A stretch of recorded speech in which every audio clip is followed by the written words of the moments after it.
नमस्कार, मैं पूनम आप सभी किसान भाई बहनों का स्वागत करती हूं कार्यक्रम कृषि दर्शन में। किसान भाइयों, कृषि दर्शन कार्यक्रम के जरिए न सिर्फ हम खेती किसानी बल्कि पशुपालन से संबंधित भी समसामयिक विषयों की जानकारी आपको प्रत्येक अंक में देते हैं। लेकिन कहीं ना कहीं आपके मन में कोई भी प्रश्न या सवाल रह जाता है तो हम प्रत्येक मंगलवार को फोन इन लाइव के माध्यम से आपको सीधे हमारी कृषि विशेषज्ञों से बात कराकर आपके शंकाओं को दूर करते हैं। तो जी हाँ, आज मंगलवार है तो तैयार रहिए अपने प्रश्नों के साथ। लेकिन सबसे पहले हम एक नज़र डालेंगे कि क्या कुछ नया है हमारे कृषि जगत में। खबरें खेती की में। नमस्कार, खबरें खेती में आपका स्वागत है। मैं हूं रूपम। आइए एक नजर डालते हैं आज क्या है खास खबरें खेती में। बागायती खेती करने वाले किसानों को मिलेगा अनुदान। कम कीमत में अजोला है बेहतर जैविक खाद। खरीफ फसल को काटने में कारगर है रीपर बाइंडर। बिहार सरकार ने राज्य के किसानों के लिए बाग उत्थान अभियान वर्ष 2022 शुरू किया है, जिसमें बागायती खेती करने वाले किसानों को अनुदान मुहैया कराया जाएगा। योजना के तहत आम एवं लीची के 10 वर्षों या उससे अधिक से कम 10 पेड़ों का बाग एक जगह होना अनिवार्य है। थाला निर्माण के लिए मुख्य तना के चारों ओर गोलाई 25 से 30 सेंटीमीटर चौड़ा तथा 20 से 25 सेंटीमीटर गहरा थाला का निर्माण किया जाएगा। इस तरह थाला का निर्माण करने के लिए सरकार द्वारा इकाई लागत जो सरकार द्वारा 110 रुपये तय की गई है, उस पर 50% का अनुदान दिया जाएगा, जो 55 रुपये प्रति पेड़ होगा।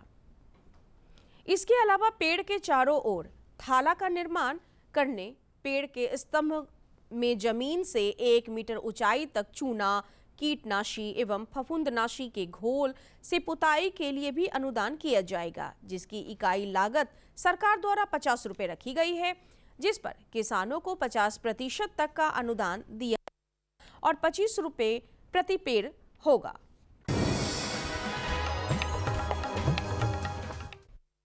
किसान भाइयों, जैसा कि रबी फसलों की बुवाई का कार्य शुरू होने वाला है, लेकिन ज्यादातर किसान फसलों की बुवाई जल्दबाजी में बिना बीजों का उपचार किए ही शुरू कर देते हैं, जिससे बीज और मिट्टी में रहने वाले कीट रोगों से फसल नष्ट हो जाते हैं। ऐसे में गुणवत्ता युक्त भरपूर फसल उत्पादन के लिए बीज उपचार करना बेहद ही आवश्यक है।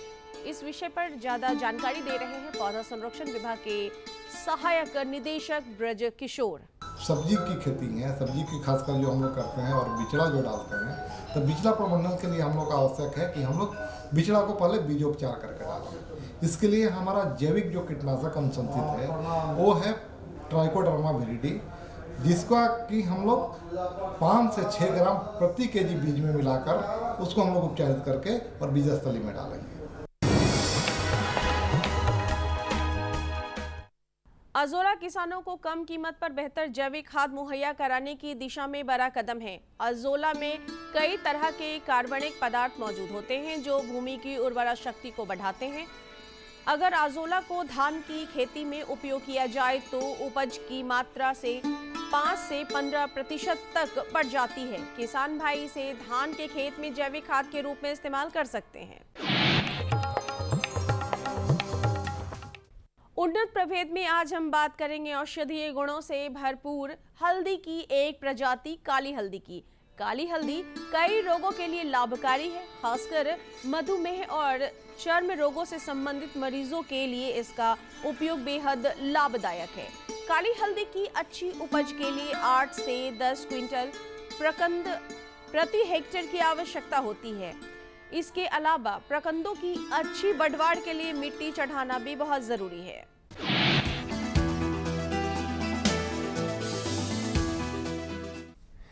खेती किसानी में कृषि यंत्रों एवं उपकरणों का बहुत बड़ा योगदान होता है, जो घंटों का काम चंद मिनटों में कर देता है।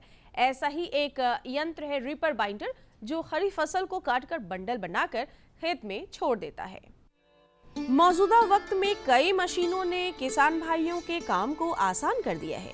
पहले जिस काम को करने में कई दिन, एक हफ्ते लग जाते थे, वह काम अब मशीनों की सहायता से कुछ घंटों में आसानी से हो जाते हैं। उन्हीं मशीनों में से एक है रीपर बाइंडर, जो खेतों में खड़ी फसल को काटकर बंडल बना देता है। इस मशीन की खासियत यह है कि समतल खेत में जमीन से 5 सेंटीमीटर ऊपर फसल की कटाई आसानी से कर सकता है, जिससे भूसे का नुकसान नहीं होता है। इसकी कार्य क्षमता 0.4 हेक्टेयर प्रति घंटा, 1 घंटे में करीब 1.2 लीटर डीजल की खपत करता है, जिससे किसान भाइयों को फसल काटने में लागत भी कम लगती है।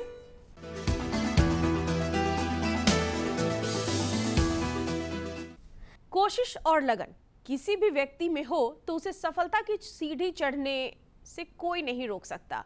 यह चरितार्थ कर दिखाया है पटना जिले की पार्वती देवी ने। पार्वती अपनी पुश्तैनी जमीन में फसल चक्र को अपनाकर खेती करती हैं। उनका कहना है कि ऐसा करने से मिट्टी की उर्वरा शक्ति बनी रहती है और पैदावार भी अच्छी होती है। और खास बात यह है कि पार्वती देवी स्वयं सहायता समूह से जुड़ी हुई महिला है, जिनके माध्यम से इन्हें खेती करने के लिए कर्ज भी आसानी से मिल जाता है। आइए अब एक नजर डालते हैं मंडी के ताजा भाव पर। और जानते हैं अंटा घाट पटना में सब्जियों के ताजा भाव, जिसमें आज हम जानेंगे आलू और प्याज के भाव। लाल आलू 2000 से 2200 रुपए प्रति क्विंटल, सफेद आलू 1900 रुपए प्रति क्विंटल और प्याज 2000 रुपए प्रति क्विंटल। कैसा रहेगा अगले 24 घंटे में राजधानी का तापमान? एक नजर मौसम के ताजा मिजाज पर। मौसम विज्ञान केंद्र पटना के अनुसार राजधानी सहित पूरे प्रदेश में अधिकतम तापमान 29 से 30 डिग्री सेल्सियस, जबकि न्यूनतम तापमान 18 से 19 डिग्री सेल्सियस के आसपास बने रहने की संभावना है। किसान भाइयों को सलाह दी जाती है कि रबी फसलों जैसे दाल, गेहूं, मूंगफली, सरसों आदि के लिए खेत तैयार करना शुरू कर दे। किसानों को कम अवधि वाली तोरैया, आगात आलू और सब्जियों की बुवाई करने का सुझाव भी दिया जाता है। अभी आप देख रहे थे कृषि जगत की हलचलों को। किसान भाइयों, तो तैयार हैं आप अपने प्रश्नों के साथ, तो देर किस बात की? फ़ोन उठाइए और सीधे जुड़िए हमारे कृषि विशेषज्ञों से, जो स्टूडियो में बैठे आपके फ़ोन इन लाइव का इंतज़ार कर रहे हैं। तो चलते हैं सीधे स्टूडियो।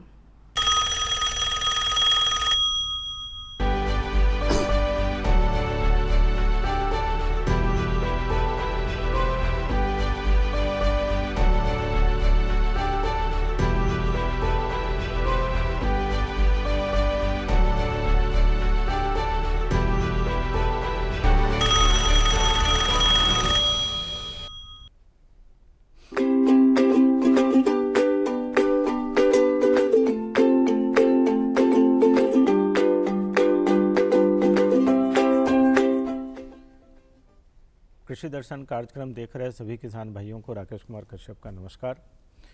किसान भाइयों, मौसम का बदलाव हो रहा है, आप भी इसको महसूस कर रहे होंगे और ख़ासकर छठ बीत जाने के बाद जो ऐसा मौसम विभाग का भी पूर्वानुमान है कि अगले कुछ दिनों में मौसम में अधिकतम तापमान और न्यूनतम तापमान में काफ़ी परिवर्तन होगा।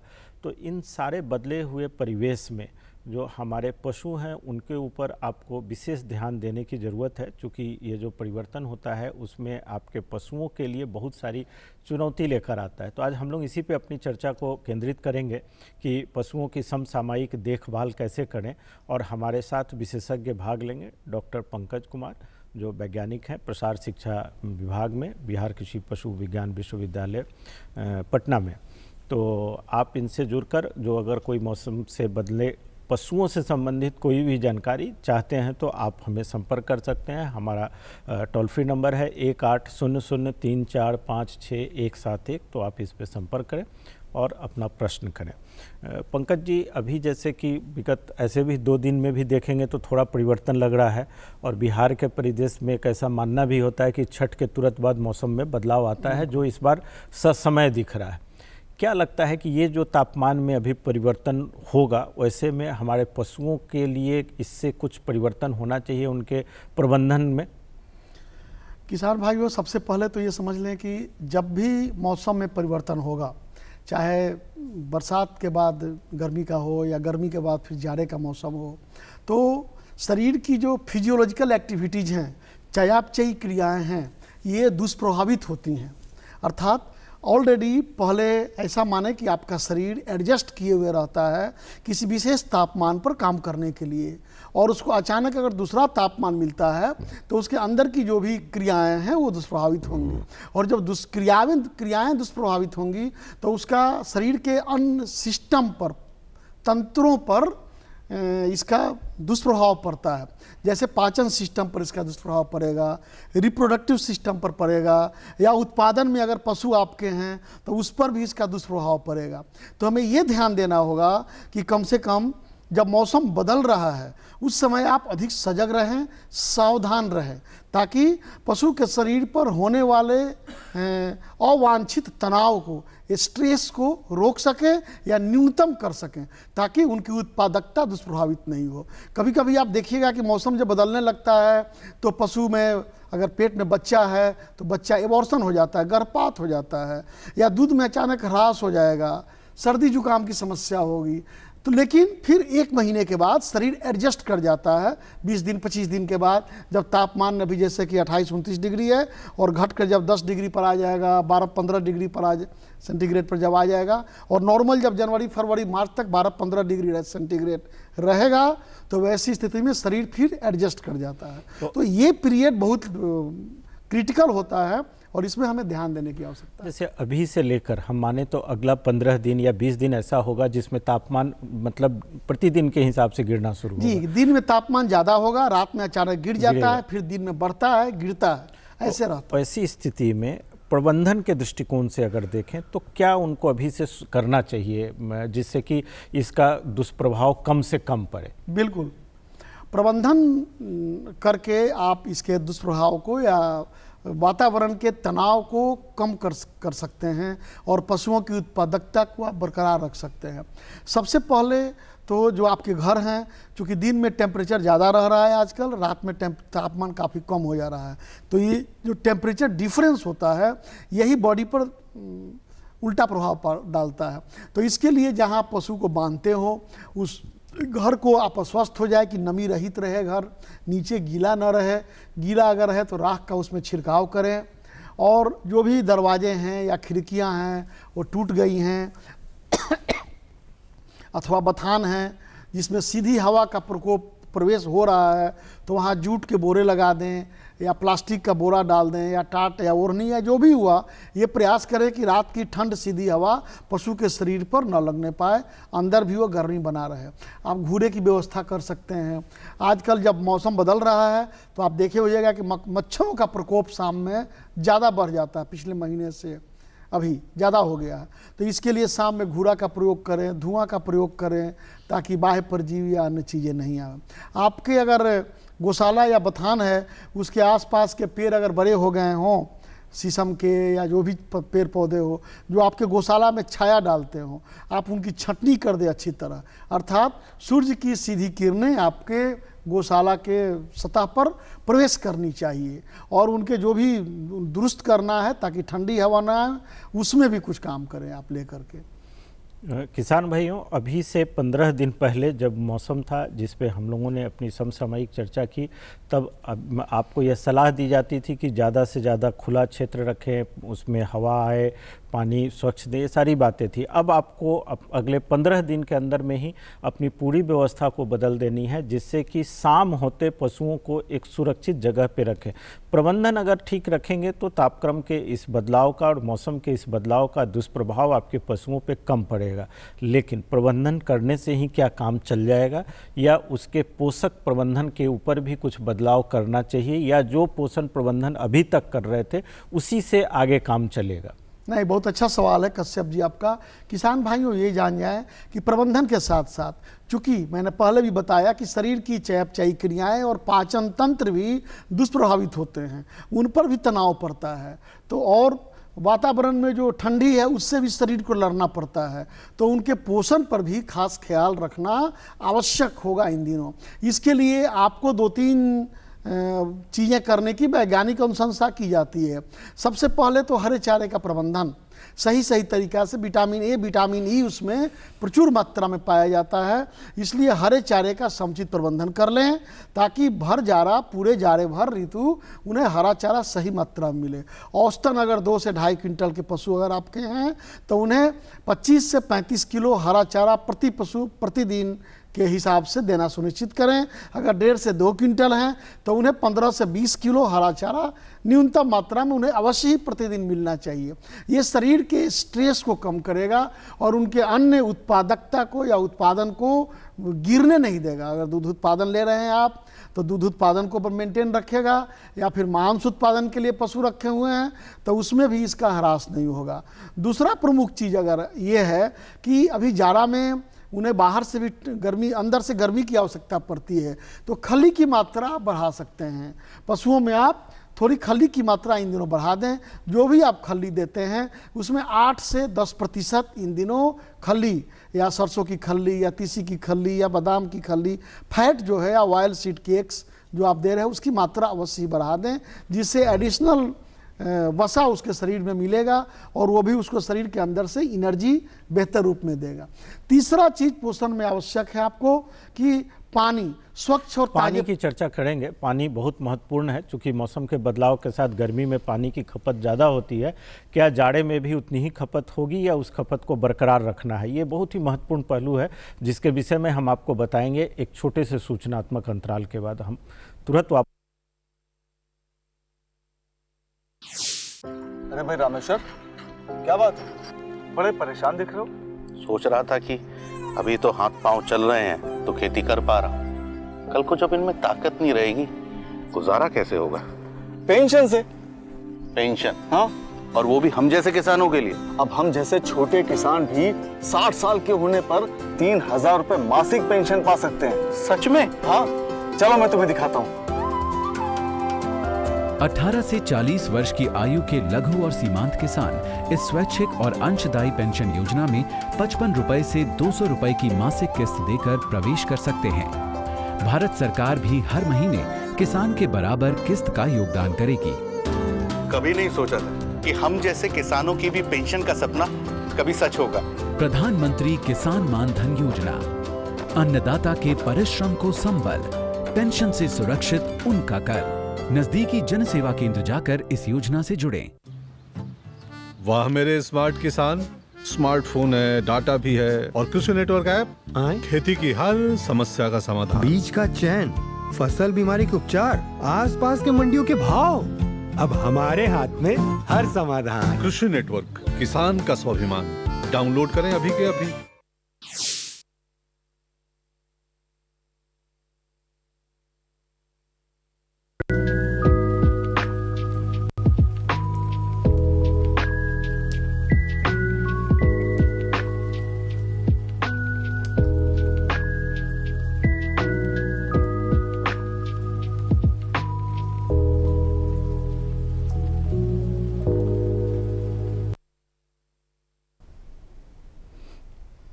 किसान भाइयों, हम लोग चर्चा कर रहे हैं बदलते हुए मौसम को देखते हुए कि हम अपने पशुओं की कैसे समसामयिक देखभाल करें। हालांकि आज फ़ोन इन लाइव का दिन है, आपके फ़ोन कॉल्स का इंतज़ार हमें बहुत ही बेसब्री से होता है, परंतु कुछ तकनीकी खराबी और मूलतः ऐसा लगता है कि पटना के पूरे शहरों में मेट्रो का काम चल रहा है, तो उससे जो ज़मीन की खुदाई हो रही है और कई क्षेत्रों में उससे भी काफ़ी डिस्टर्बेंस है, फ़ोन की लाइन कट जा रही है, इससे हम आपसे जुड़ नहीं पा रहे हैं, उसका मुझे खेद है। तो परंतु आपसे बातचीत करते हुए ऑफ द रिकॉर्ड जब भी आपसे बात होती है, आपके जो प्रश्न होते हैं उसी प्रश्न के आधार पर मैं आपके बिहाफ में आपकी तरफ से अपने एक्सपर्ट से वो सवाल कर रहा हूँ। हो सकता है कि अगले मंगलवार को पुनः जब हम आएंगे तो आपसे जुड़ने का मौका मिलेगा, तब तक के लिए बहुत ही खेद की बात है ये, इसलिए मैं आपसे क्षमा चाहता हूँ। पंकज जी, हम लोगों ने चर्चा की दो महत्वपूर्ण पहलू पे, एक तो कि प्रबंधन में क्या करें और दूसरा पोषण प्रबंधन में क्या करें। आमतौर पे किसान भाई इस बदलाव के समय में अभी क्या होता है कि जैसे धान की कटाई चल रही है या गेहूं के लिए तैयारी कर रहे हैं, तो उसमें कहीं ना कहीं पशु शायद थोड़ा सा नेग्लेक्ट हो जाते हैं, छूट जाते हैं, या जैसे आपने कहा हरे चारे का प्रबंधन कर लेना चाहिए, नहीं कर पाते हैं। पानी की जब आपने बात कही तो गर्मी में तो हम लोग देखते हैं कि पशु प्यासे भी रहते हैं, कैसे भी पानी रख दे तो पी लेते हैं, लेकिन ये जो मौसम बदल रहा है उसमें पानी का खपत क्या वाकई कम हो जाता है, उसको कितना रखना चाहिए, ये बहुत ही महत्वपूर्ण है कि उससे उसका पोषण बरकरार रहे। जी, पानी एक महत्वपूर्ण घटक है, क्योंकि अगर आप दूध उत्पादन के लिए पाल रहे पशु रखे हुए हैं तो उसमें अधिकतम मात्रा पानी चाहिए उसके शरीर में और शरीर की बाकी एक्टिविटीज़ के लिए भी। जाड़ा के दिन में पशु का पानी का इंटेक कम हो जाता है, लेकिन पानी शरीर के लिए एक आवश्यक घटक है, जैसे भोजन है उसी तरह से। तो हमें उन्हें कंपल्सरी ड्रिंकिंग कराना होगा, अर्थात उन्हें पानी पीने के लिए प्रेरित करना होगा। इसके लिए 2 चीज़ें जानना आवश्यक है किसान भाई। सबसे पहले पशु का व्यवहार। पानी आजकल ठंडा में ठंडा हो जाता है। जब पशु पीने जाता है तो ठंडा पानी उसे पसंद नहीं होता है, जैसे हम लोगों को ही ज़्यादा कोल्ड वाटर आजकल पसंद नहीं होगा, उसी तरह से। तो पशु को जब भी दें स्वच्छ और ताज़ा पानी दें। ताज़ा पानी गर्म रहता है। अगर आपके पास हैंड पंप या चापाकल है तो उसे पहले 10 बार 15 बार चला लें। पहले ठंडा पानी निकलेगा, 10 बार चलाने के बाद नॉर्मल पानी का सामान्य तापमान का निकलने लगता है, उसमें से भाप भी निकलता है, आप देखे होइएगा। तो वो पानी आप पशु को पीने के लिए दें और दिन में 3 बार दें ताज़ा पानी अवश्य। अगर पानी का इंटेक उसके बाद भी कम होता है तो उस पानी में आप चोकर घोल के या फिर गुड़ का थोड़ा मात्रा घोल के 5 लीटर 10 लीटर पानी में 250-300 ग्राम चोकर घोल दीजिएगा, तो चोकर के बहाने वो सारा पानी पशु पी जाएगी। या 10 लीटर पानी में 200 ग्राम अगर 250 ग्राम अगर आप मीठा घोर देते हैं, गुड़ जिसे बोलते हैं, तो उसकी बहाने मीठा होने के चलते सारा पानी पी जाएगी। अर्थात किसी तरह से गाहे बेगाहे उसे पानी की मात्रा पिलाना है। अमूमन 10 से 15 लीटर दूध देने वाली गाय के लिए 25 से 30 लीटर प्रतिदिन पानी पिलाना आवश्यक है। ये आप समझिए कैसे पिलाना है, लेकिन जो मैंने विधि बताई किसी भी तरीके से आपको उसको लालच देना है कि वो पानी पिए। बिल्कुल बिल्कुल, और ताज़ा पानी दें। पानी पिए। एक और प्रश्न जो अक्सर किसान भाई पूछते हैं कि मिनरल मिक्सचर की जब बात करते हैं तो मिनरल मिक्सचर कितना महत्वपूर्ण है, जो गाय बच्चे देने वाली है या जो पशु हमारी, या उनके अलावा जो सामान्य प्रबंधन है उसमें भी क्या मिनरल मिक्सचर देना आवश्यक है क्या? बिल्कुल, मिनरल मिक्सचर इसलिए आवश्यक है देना, स्वस्थ पशु को भी या अन्य चीज़ आप दाना हरा चारा भूसा दे रहे हैं उसके बावजूद भी, क्योंकि हमारे भूमि में ज़मीन में पोषक तत्वों की कमी हो गई है, तो जो उससे फसल उगती है उसमें भी जितनी मात्रा में पोषक तत्व होने चाहिए उतने नहीं प्राप्त हो रहे हैं। इसलिए अलग से हमें पोषक तत्व देना पड़ता है। आप किसान भाई इसको बहुत ही सरल भाषा में समझ सकते हैं।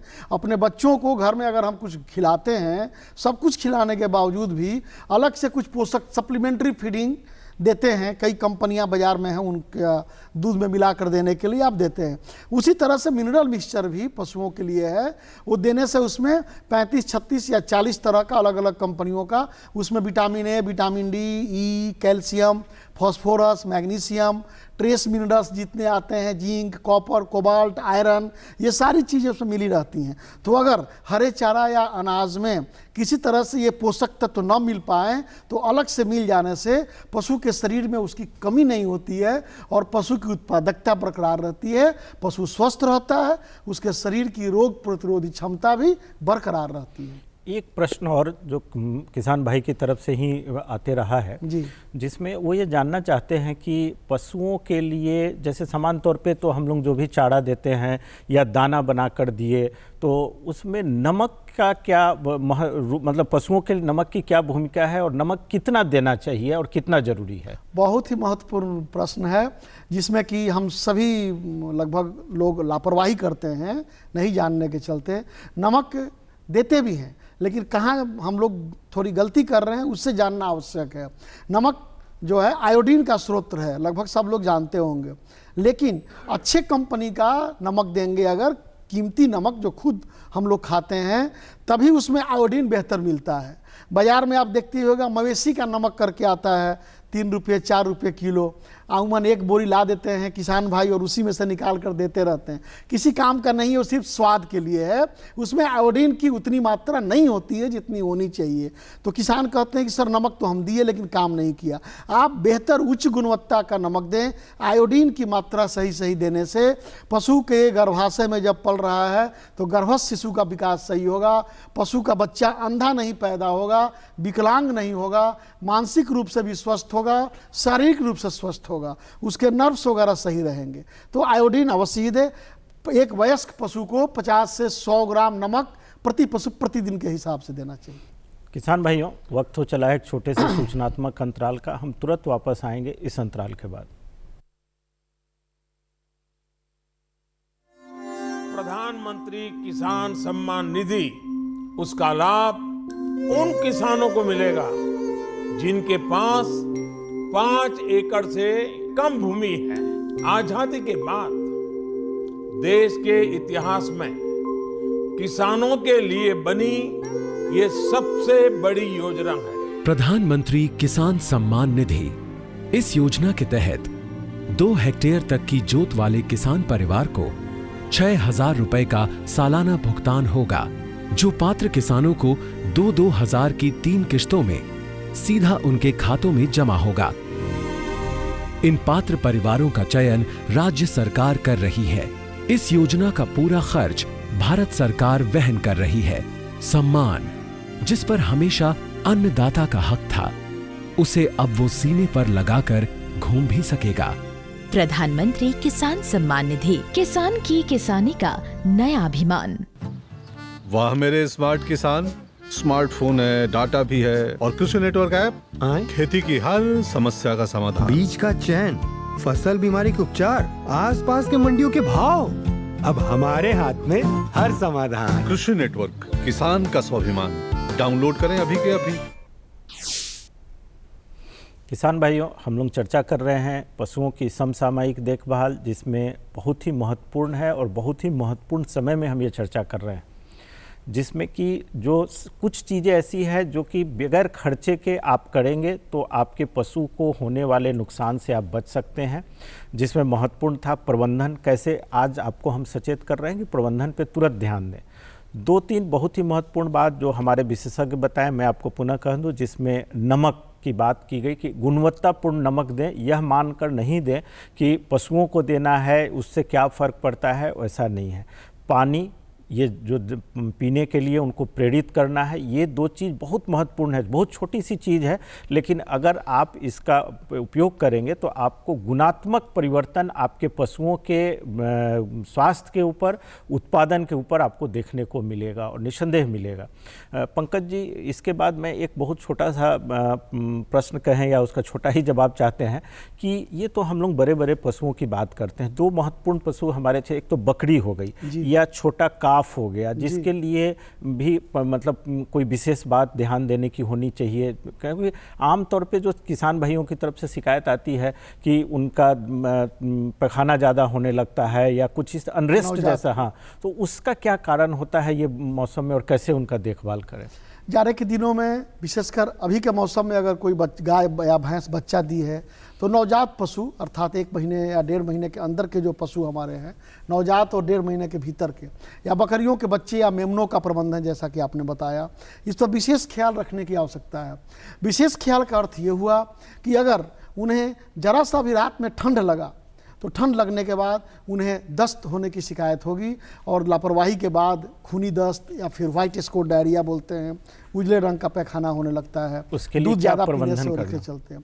उसके लिए आप उसे रात में नमी रहित वातावरण में रखें, नीचे पुआल मोटा बिछा करके रखें ताकि पुआल पर बैठेगा, अगर पेशाब भी करता है तो वो नीचे वो गीला नहीं हो, उसके ऊपर ड्राई रहेगा।